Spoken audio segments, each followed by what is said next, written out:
উম্মত জাহান্নামে যাবে, পায়ে বেড়ি থাকবে না। এই উম্মত জাহান্নামে যাবে, গলায় শিকল থাকবে না। এই উম্মত জাহান্নামে যাবে, চেহারা কালো হবে না। অথচ জাহান্নামীদের চেহারা কালো হবে, এই উম্মতের চেহারা কালো হবে না। একজনের চেহারাও কালো হবে না।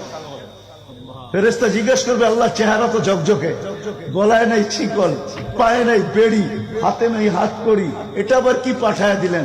তো আল্লাহ জবাব দিবে, আমার বন্ধুর উম্মত, খবরদার। তো ফেরেশতা মালিক জিজ্ঞেস করবে, দারোগা হাত কড়ি নাই কেন? বলছে, যেই হাত উঁচুতে ব্যবহার হয় ওটা হাতে হাত কড়ি লাগে না।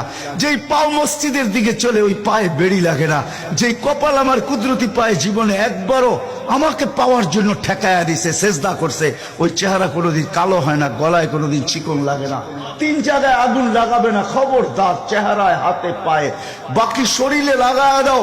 আগুনকে যখন মালিক হুকুম দিবে ধরার জন্য, আল্লাহ আমাদেরকে শিখায় দিবে, স্মরণ করায় দিবে, আমরা কলেমা পড়তে থাকবো। আগুন আসবে আর যাবে, আসবে আর যাবে, ধরবে না।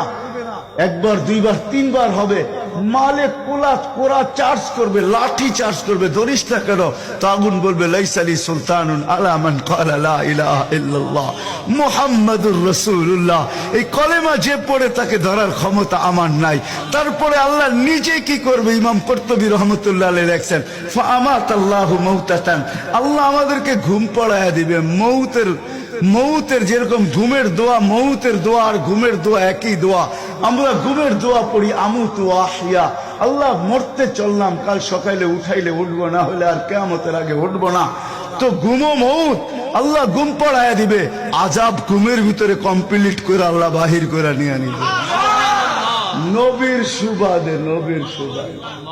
হায় হায় হায়, একটা পর্ব এরকম আসবে, জানি না নারায়ণগঞ্জের মানুষ বুঝবে কি বুঝবে না। একটা পর্ব এরকমও আসবে নবীর সুবাদে, একটা পর্ব এরকমও আসবে নবীর সুবাদে, এরকম একটা পর্ব আসবে। আল্লাহ জিবরিলকে ডাইকা বলবে যে আরশের সাথে কান লাগাও। তো দেখবে যে আরশের সাথে কান লাগা একটা ক্ষীণ আওয়াজ আসতেছে, যেইখানতে বলতেছে, হান্নান মান্নান আনকিযনি, ও হান্নান মান্নান আমাকে বাঁচানা। তো জিবরিল বলবে, বড় ক্ষীণ আওয়াজ, হান্নান মান্নান বলে বাঁচাইতে বলতেছে। বলছে, জিবরিল দৌড়ায় যাও, আমার বন্ধুর উম্মত আমাকে বাঁচানোর জন্য ডাকতেছে। জিবরিল যাবে দোজখের কাছে, মালিকের কাছে যাবে। মালিক লিস্টি দেখা বলবে, কেউ বাকি নাই, আখরাস তো সবাইকে বাহির করে দিছি। ফিরে আসবে, আবার শোনাবে, আবার যাবে, আবার ফিরত আসবে।